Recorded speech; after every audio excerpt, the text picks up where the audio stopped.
Lai veiksmīgāk atgūtos no traumām vai veselības problēmām, kas ietekmējušas cilvēka spēju pilnvērtīgi kustēties, nepieciešama rehabilitācija. Arī Ziemeļkurzemes reģionālās slimnīcas Talsu filiālē iespējams gūt gan fizioterapeita, gan ergoterapeita pakalpojumus. Bērniem ļoti izteikti ir stājas problēmas, dažādas asimetrijas, pleci, kājas.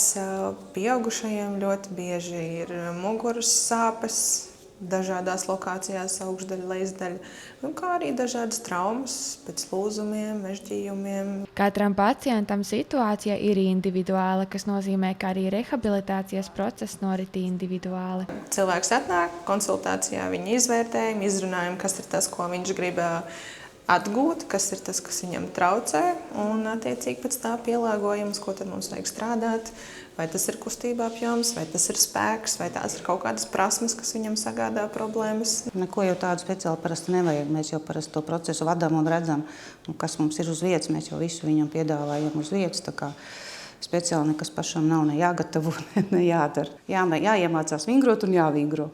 Tas ir viss. Talsu filiālē iespējams iegūt tādus rehabilitācijas pakalpojumus kā masāžu, steipošana, vingrošana. Talkā nāk arī jaunas iekārtas, kas iegādātas par atvesaļošanās fonda līdzekļiem un kas ne tikai atvieglo speciālistu darbu, bet arī precīzi fiksē pacienta kustību apjomu un progresu. Šis ir pasīvo kustību trenažieris, kas palīdz izstrādāt plecu locītavā kustības cilvēkiem pēc dažādām traumām, pēc ģipša noņemšanas.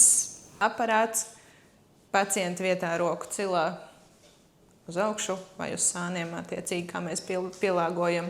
Viņu var izmantot gan guļus, gan sēdus. Arī kājām pieejams trenažieris, kas vingrina gūžas, ceļus un potītes. Bija pacienti ar diezgan sarežģītu apakštilbu lūzumu un ceļu locītavas, kurai arī no sākuma atbrauc ratiņkrēslā, un kur arī nevarēja kāju salocīt vairāk par 50-60 grādiem. Pēc diezgan tādas ilgstošas rehabilitācijas cilvēks šobrīd staigā, viss kārtībā.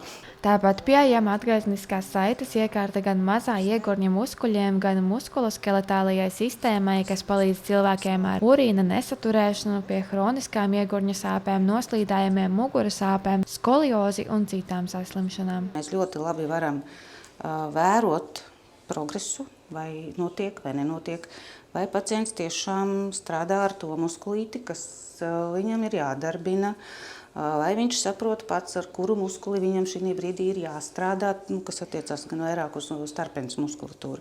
Jo ir ļoti grūti saprast, kas šobrīd ir jāsasprindzina, kas jāatbrīvo, kas jādara.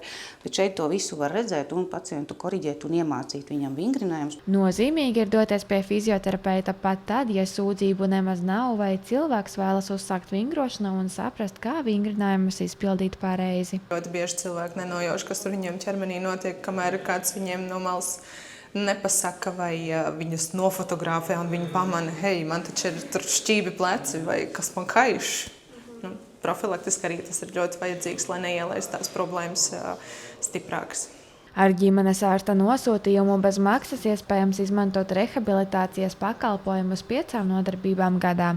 Turpināt ārstēties var ar rehabilitologa nosūtījumu vai par maksu, kur ir iespējams izmantot veselības apdrošināšanu daļējai izmaksu atmaksai. Nīceta Anna Stariņa, Terēza Matisone, TV9 Pakalni.